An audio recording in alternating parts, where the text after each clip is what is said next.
तो सबसे पहले देखते हैं कि आईएमएस होता क्या है। आईएमएस यानी कि integrated management system. Integrated management system को HSCMS भी कहते हैं, यानी कि health safety and environment management system.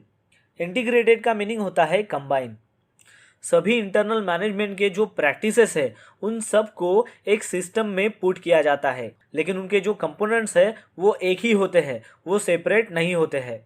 ये जो सिस्टम है ये इंटीग्रल पार्ट है कंपनी के मैनेजमेंट सिस्टम का, जहाँ पर ये जो सिस्टम है ये एक दूसरे के साथ लिंक की गई है, जिसकी वजह से प्रोसेस की जो भी बाउंड्रीज है वो एकदम सीमलेस हो जाती है। आईएमएस सिस्टम एक मैनेजमेंट सिस्टम है जिसमें बिजनेस के जो भी कंपोनेंट्स है उन सबको इंटीग्रेटेड किया जाता है एक कोहेरेंट सिस्टम में, जिसकी वजह से जो भी कंपनी का पर्पस होता है और जो भी मिशन होता है वो अचीव करने के लिए बहुत ही आसानी हो जाती है। अब समझते हैं कि ये जो इंटीग्रेटेड मैनेजमेंट सिस्टम है ये एक कंबाइंड सिस्टम है, यानी कि हेल्थ सेफ्टी इन्वायरमेंट इन तीनों को मिलाकर जो सिस्टम तैयार होती है उसे इंटीग्रेटेड मैनेजमेंट सिस्टम कहते हैं। जैसे कि आपको पता है कि ओशास 18,001 2007 ये ऑक्यूपेशनल हेल्थ एंड सेफ्टी को डील करता है, वैसे ही ISO 14,001 2004 ये इन्वायरमेंटल मैनेजमेंट को डील करता है, और वैसे ही ISO 9001 2008 ये क्वालिटी मैनेजमेंट सिस्टम को डील करता है। अब ये जो ओशास 18,001 है इसको अभी ISO 45,001 से रिप्लेस किया गया है। यानी कि हमने देखा कि यहाँ पर ऑक्यूपेशनल हेल्थ एंड सेफ्टी, दूसरा है इन्वायरमेंट और तीसरा है क्वालिटी, ये जो तीनों है ये अलग अलग सिस्टम है। जब ये तीनों सिस्टम को जब हम कंबाइन करते हैं तो एक नया सिस्टम तैयार होता है और उसे हम इंटीग्रेटेड मैनेजमेंट सिस्टम कहते हैं, यानी कि HSCMS health safety environment management system. चलिए अब समझते हैं कि ये जो मैनेजमेंट सिस्टम है ये इंटीग्रेटेड क्यों होना चाहिए, यानी कि ये कंबाइन क्यों होना चाहिए। उसके कुछ तो रीज़न होंगे, तो आइए देखते हैं। जब भी मैनेजमेंट सिस्टम इंटीग्रेटेड हो जाती है, यानी कि वो एक साथ कंबाइन हो जाती है, तब आपको उस ऑर्गेनाइजेशन में एक कंसिस्टेंसी मिलती है। इंटीग्रेटेड मैनेजमेंट सिस्टम से इंटरनल और एक्सटर्नल जो कम्युनिकेशन है उनमें इम्प्रूव होता है। इंटीग्रेटेड मैनेजमेंट सिस्टम से जो भी डुप्लीकेशंस है उसको अवॉइड किया जाता है और साथ ही में जो भी गेन कॉस्ट है वो सेव हो जाती है। इंटीग्रेटेड मैनेजमेंट सिस्टम से जो भी रिस्क है वो रिड्यूस की जाती है। इंटीग्रेटेड मैनेजमेंट सिस्टम से जो भी कन्फ्लिक्टिंग ऑब्जेक्टिव्स हैं वो सब एक्सपोज हो जाते हैं। इंटीग्रेटेड मैनेजमेंट सिस्टम से जो भी बिजनेस के जो गोल्स है वो ऑर्गेनाइजेशन में फोकस किए जाते हैं और बाद में जो भी इनफॉर्मल सिस्टम्स है उसको फॉर्मलाइजेशन किया जाता है।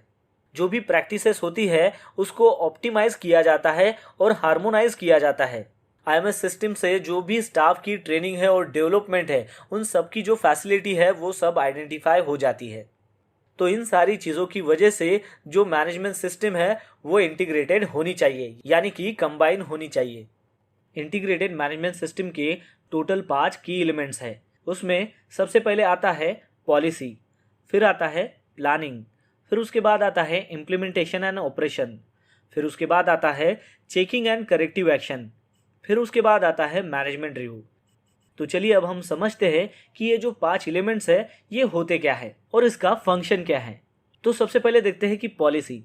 ऑर्गेनाइजेशन यानी कि कंपनी को क्या अचीव करना है वो सब एक पॉलिसी स्टेटमेंट में सेट किया हुआ रहता है, उसे पॉलिसी कहते हैं। पॉलिसी स्टेटमेंट में 3 चीज़ें होना अनिवार्य है। सबसे पहले है कि वो पॉलिसी का इंटेंशन क्या है, यानी कि उसका गोल क्या है। अब वो गोल कौन पूरा करेगा, तो वो ऑर्गेनाइजेशन पूरा करेगा। तो ऑर्गेनाइजेशन के बारे में वहाँ पर लिखा होना चाहिए, और फिर वो कैसे करेगा, तो जो भी अरेंजमेंट्स लगेगी उसकी वजह से करेगा। तो ये 3 चीज़ें पॉलिसी स्टेटमेंट में होनी चाहिए। एक कि उसका इंटेंशन क्या है, दूसरा कि ऑर्गेनाइजेशन क्या है, और तीसरा कि अरेंजमेंट्स क्या है। चलिए अब देखते हैं कि प्लानिंग क्या डिस्क्राइब करता है। तो प्लानिंग में ये आता है कि जो भी एक्टिविटी हो रही है वो अचीव करने के लिए आपको कुछ प्रोसेस से गुजरना होता है। यानी कि वो एक्टिविटी करने के लिए आपको क्या प्लानिंग करनी है, उसमें क्या हज़ार्ड्स आने वाले हैं, साथ ही में उसके रिस्क असेसमेंट आपको करना है, और उसके बाद जो है वो वर्क इंस्ट्रक्शन जो है वो फॉलो करनी है।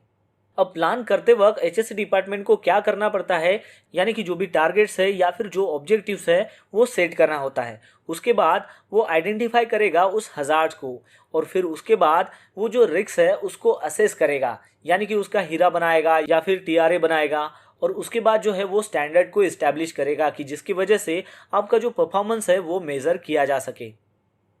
चलिए अब देखते हैं कि इम्प्लीमेंटेशन एंड ऑपरेशन होता क्या है।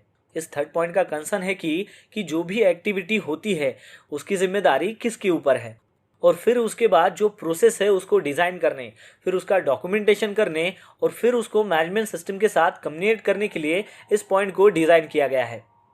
अब ये इम्प्लीमेंटेशन में क्या आता है कि जैसे मैनेजमेंट सिस्टम का जो भी स्ट्रक्चर है उसको वो आइडेंटिफाई करता है कि उसमें रिस्पॉन्सिबिलिटी किसकी क्या है, और फिर उसके बाद सेफ सिस्टम ऑफ वर्क जो है वो डिज़ाइन किया जाता है, और फिर उसके बाद जो भी प्रोसीजर्स है उसकी प्रिपरेशन करना स्टार्ट हो जाता है। फिर जो भी एक्टिविटी में इन्वॉल्व है उन सबको मैनेजमेंट सिस्टम जो है वो कम्युनिकेट किया जाता है और साथ ही में उन सबको ट्रेन किया जाता है। फिर उसके बाद उसको डॉक्यूमेंट किया जाता है और ऑपरेशनल कंट्रोल में लाया जाता है, और फिर उसके बाद इमरजेंसी रिस्पांस प्लानिंग होती है। चलिए अब देखते हैं कि चौथा पॉइंट क्या है। वो है हमारा चेकिंग एंड करेक्टिव एक्शंस।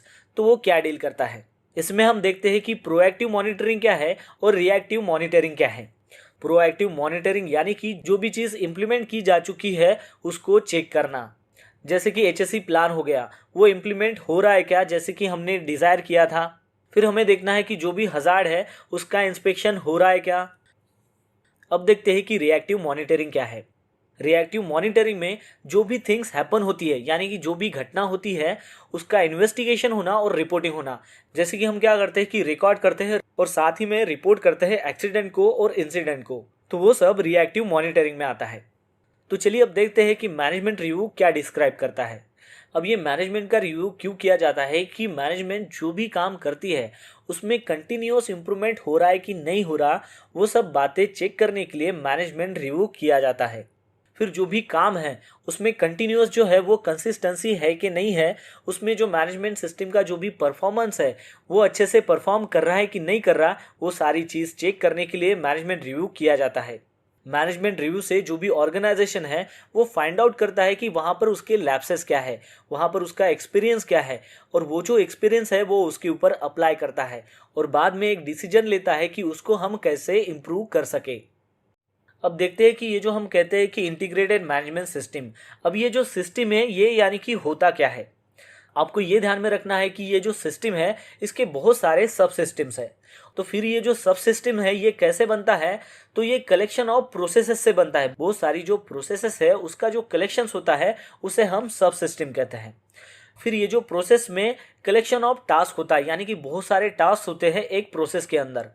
फिर ये जो टास्क होता है यानी कि एक्टिविटी है उसमें जो है वो छोटा छोटा काम किया जाता है by the group of persons या फिर पर्सन से, और फिर ये जो काम है वो एक प्रोसीजर के हिसाब से किया जाता है। तो आपको समझ गया कि सिस्टम क्या है।